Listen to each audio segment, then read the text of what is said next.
singer-songwriter Phoebe Snow.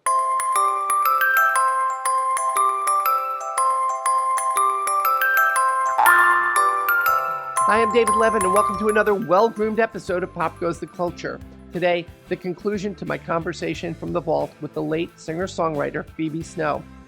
This time, Phoebe relates her stories about meeting Soundgarden, Captain Kangaroo, B.B. King, Phoebe Cates, and what it was like playing for the Clintons. You've had some of your own legends, people that you've admired. I've read about B.B. King. You want to tell me that? I love B.B. King. Yes, I did. I finally met him. One of the greatest concerts I ever went to was when I was in college for half a semester. I lasted half a semester, and we went to the University of Wisconsin to see him, and it was one of the greatest concerts I've ever seen in my whole life. And I just worshiped B.B. King, and I finally met him. I just went backstage at the Blue Note in New York. Somebody took me back. He was so... I don't know if any of you guys have ever met him. He's one of the nicest people that ever lived. He offered me some of his food. I said, but don't you need to keep your strength up for the next show? He was a sweetheart. And what was that thing that you did, Phoebe on Phoebe? Do you want to tell that? Was that the true story? Wait a minute. Where did you hear this one? I read this, that you went to him and said Phoebe on Phoebe. Oh, yeah. Yes, I did. I also, when I met Phoebe Cates, the actress, she said, I can't remember who actually said it, me or her, but she said, I've been waiting I think it was her, I think. She said, I've been waiting a long time to say, hi, Phoebe, I'm Phoebe. Because there are not a lot of Phoebes walking around. It was great. But I probably said BB on Phoebe, yeah. You can tell by now that I would be somebody who would say something like that. And in fact, oh no, forget it. Next story. Anything else you want to ask me? I'm not going there. Oh, got anything else? Anybody else you've met over the years? Oh, wow. It's just like, what are the, our show is about what are the stories that you've dined out on, Yeah. Well, one of the guys in Soundgarden said he was almost as excited to meet me as Perry Como. He was somehow equating me with Perry Como. And that was when the Seattle thing was really big, and I was like, I don't know, is that what they call a left-handed compliment? I was like so excited to meet Soundgarden. Who else? Legends, idols, who have I met? Bob Keeshan. I met Captain Kangaroo a couple of years before he died. Fascinating. Wow. He said there were so many children, the latter years of his life were spent really crusading against child abuse. And he said the way that he got into it was he heard so many stories about how he was the electronic intervention into these kids' lives. He said he told me the story of this one little, well, it was an adult man who came up to him with his child, and he said, he was weeping. He said, you saved my life. When I was a little boy, my parents used to punish me by locking me in a closet for hours, sometimes days. And he said, I would just, for some reason, they would leave the TV on, and they'd leave it in the morning on the channel that Captain Kangaroo was on. He said that saved my life. He said I would just strain my ear to hear this, and it kept me alive in this closet. He told me some amazing, amazing stories. Who else have I met? Well, let's see. Stop the tape. I don't know. I have to stop and think. Well, you met the other Beatles. I met all the Beatles. With John Lennon, it was very brief, unfortunately. And he had a funny line for me. He did like a Henny Youngman. I met Henny Youngman too. I can tell you my Henny Youngman story. Tell me the Henny Youngman. Okay. Please. John Lennon can wait for 1 second. I met Henny Youngman in a party. He walks up to me. It's Phoebe Snow, singer. Hey, how you doing? You hear about the Jewish Indian? Chief Whitefish. Okay. That was my Henny Youngman one-liner. Just for me. I'm sure other people got it too. Let's see. What else? So John Lennon had a one-liner for me. And they said, John, I'd like you to meet Phoebe Snow. He goes, oh, on with the snow. And so he did. And he did. Who else have I met? I'm trying to think of one of my, really mind-blowing people that I've met. I've met President Clinton, and I've met Senator Clinton. Wow. When was that? Well, were they in the White House? They were. Did you play the White House? Did you? I never actually got to play the White House, but I did play at Camp David. The very last weekend of his administration, I was invited.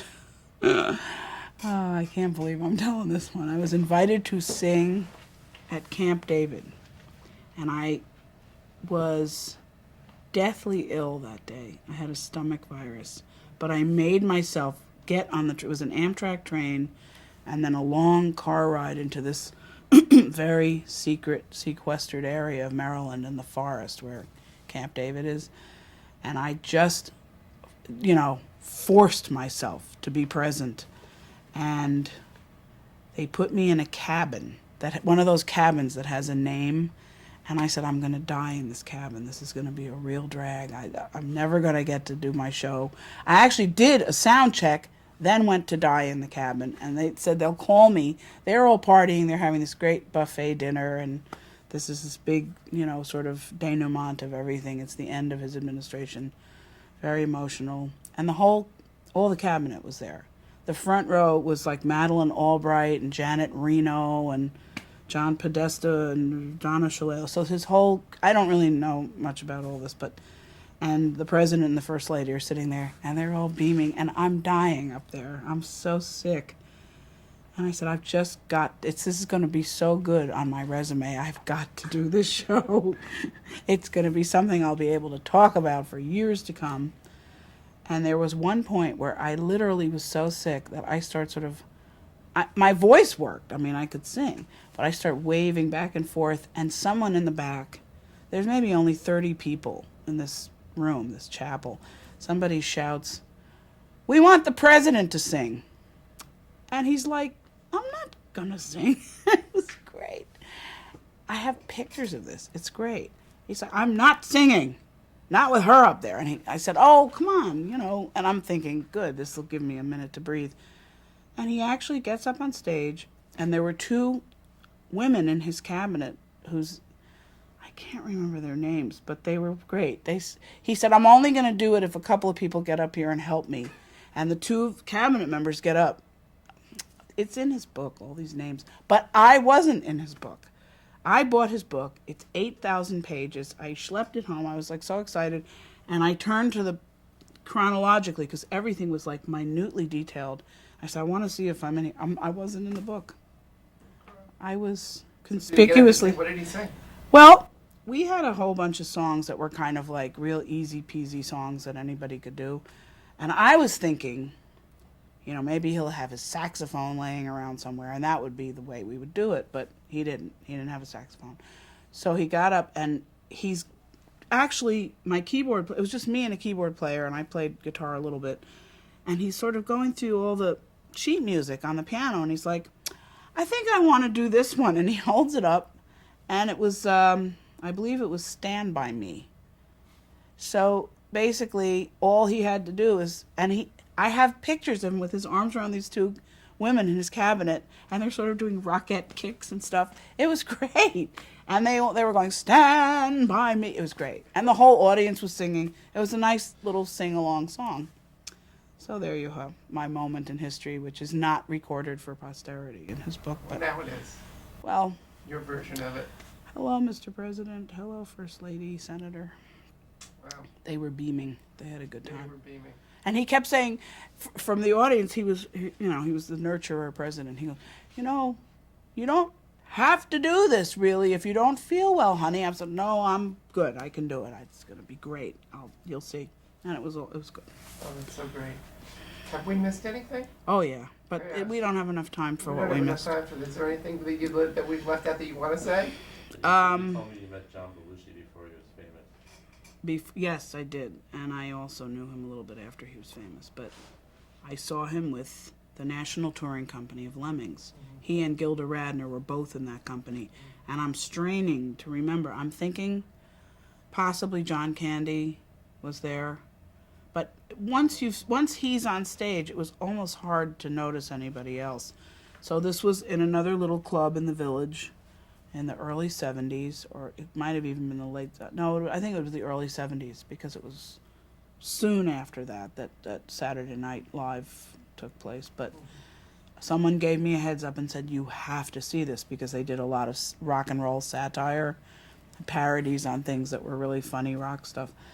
And he did his Joe Cocker thing, which of course I was somewhat familiar with. And there was a thing about him. You could say the same thing about Gilda too. Once he was on stage, you almost couldn't take your eyes off him. It was dynamic. He was specially gifted. And when he was on stage, he was like a 1 trillion watt bulb, like a firecracker that was exploding in 10,000 different. The physical thing, I mean, he threw himself on the floor. You know, I don't have to tell you because he's an icon, right? Then he'd get off stage and he was like, he wouldn't speak above a whisper. He was totally self-deprecating. He's like, I don't think I was good tonight. I thought I was horrible. I sucked. That was my first recollection of John Belushi. Pretty amazing. So quiet and unprepossessing, yeah. Wonder what you're going to use. You know what? We don't know ourselves until we actually sit down and start, I definitely want to see this. This is... Oh, we'll definitely get you. Phoebe, thank you so much. Thank you. This was so much fun. I hope it was reasonably painless for you. And I just want to say, if you'll put this in, I don't know how you're going to edit this in, but I feel from a spiritual place in my heart that my best work is yet to come. Okay. That was important. I'm looking forward to your... And very cheesy, but I had to say it. It wasn't what you told me about Bette Midler when you saw her for the first time and she was only interested in you crocheting. All right. I used to be... You sure you have more tape there? We got plenty of tape. Okay. I used to embroider. And I used to do these very intricate floral patterns of embroidery. And the stitches got smaller and smaller and smaller. I mean, it was like really anal retentive almost. And I, was really shy. I didn't really interact very well with people. So I would sit with my piece of cloth, whatever I was working on, and my hoop. I can't even do this now. And the tiny little embroidery needles making smaller and smaller little flower petal stitches. And the first time I ever met her, she came over and she goes, what are you doing? And she just got really quiet. And the two of us were in this very quiet space. Can you imagine? She's like, show me how to do that. And I gave her an embroidery lesson. That was the very first time I met Bette Midler. But I think we've sort of eclipsed that story with other stories. What do you think? Yeah. Yeah, I think out of the stories, that may not be the first story. No, that won't be the lead story. But wow. Okay, see? Ha. Now I can see myself. Thank you so much. Thank you, guys. I hope you get something good out of this. Oh, I know we got some good stuff. You got some stuff. This was fun.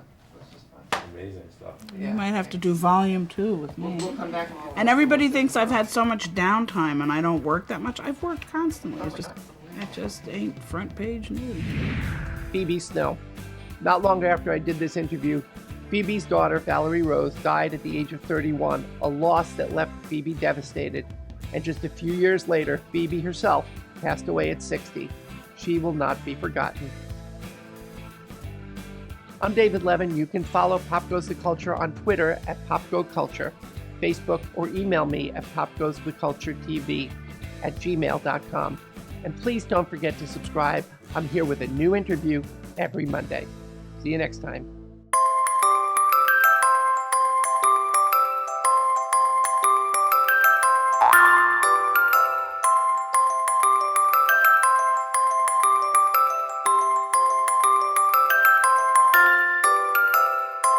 Ouch! Ooh.